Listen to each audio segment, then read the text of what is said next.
Aujourd'hui, beaucoup de personnes ne supportent pas les prophètes de malheur. Mais moi, je te dis, je préfère même un prophète de malheur. Je préfère quelqu'un qui vient juste pour l'instruction. Parce qu'aujourd'hui, toutes les prophéties passent leur temps à dire, tu iras aux États-Unis, tu prospéreras. Mais où est la prophétie qui te dit que tu ne dois pas avoir 8 gars là? Mais ils arrivent à voir tout le village, tout, mais ils ne voient pas les 30 gars que tu gères. Ils ne voient pas les 8 gars que tu as. Toi-même, faut voir. Quel est ce Dieu-là qui voit que ta gloire, mais qui ne voit pas ton iniquité? Toi, Dieu ne t'a jamais parlé pour dire redresse ta vie. Tous les prophètes qui ouvrent leur bouche, c'est tu seras grand. Dans cette boue là, tu seras élevé. Ma fille, tu viens de quitter dans l'hôtel, je vais t'envoyer aux États-Unis pour compléter ce hôtel. Ainsi dit l'Éternel. C'est ça. Tu viens de te m'appeler, mon fils, tu seras DG après la masturbation. Mais oui, c'est à ce genre d'Éternel on a affaire aujourd'hui. Les prophètes aujourd'hui qui viennent instruire sont rares. Et demain, les prophètes qui instruisent ne sont plus fréquentés parce qu'on ne les trouve pas fréquentables. Voilà pourquoi la Bible dit que ayant la démangeaison d'entendre des choses agréables, les hommes vont se fabriquer des docteurs selon leurs propres désirs.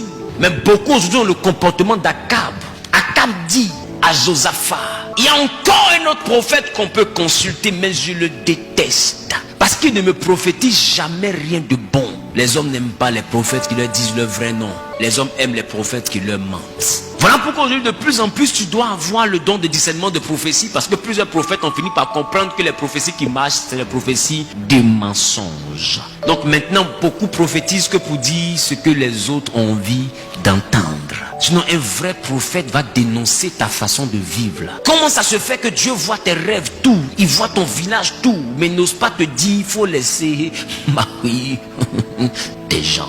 Si la prophétie est vraiment authentique, pourquoi toutes les prophéties aujourd'hui ne révèlent que la gloire? Moi je veux savoir. Pourquoi toutes les prophéties te disent seulement que tes ennemis vont mourir, mais ne te disent pas que toi aussi tu dois changer de comportement? Vous ne comprenez pas qu'à un moment donné les hommes vous prophétisent vos propres motivations. Vous ne comprenez pas que vous êtes tombé dans le piège de ce monde prophétique rempli de mensonges qui vient juste pour te dire quelque chose qui peut t'envoyer à faire une offrande. Dans cette atmosphère là, l'arme que tu dois avoir, c'est la capacité d'examiner les prophéties. Sinon, c'est grave. Quand toi-même tu regardes ta vie et puis on te dit seulement que des bonnes choses. Quand toi-même tu t'assois, toi-même tu te sais que tu ennuies. Puis tout ce qu'on dit là c'est bon, c'est bon, c'est bon, c'est bon, c'est bon. Toi-même tu dois avoir peur. Tu as dit attends, donc Dieu n'a pas encore vu que Dieu dans la douche. J'ai envie de te dire, à un moment de la vie d'un homme, tu dois savoir qu'il y a des dimensions de Dieu où quand il est fâché, il ne te prophétise plus la correction, mais il te prophétise la bénédiction. Pas pour te bénir, mais pour que cette bénédiction soit un châtiment. Il y a des personnes à qui Dieu peut faire des décantements financiers pour le mener à la mort. Il y a des prophéties qui viennent comme une exposition. C'est la raison pour laquelle Dieu châtie celui qu'il aime. Et c'est la raison pour laquelle quand Dieu t'aime et que tu lui demandes l'argent, qui sait que tu n'as pas encore la dimension pour supporter cette somme que tu lui demandes, il ne te donne pas. Pourquoi? Parce que l'avènement de cette somme-là dans ta vie peut te créer la mort.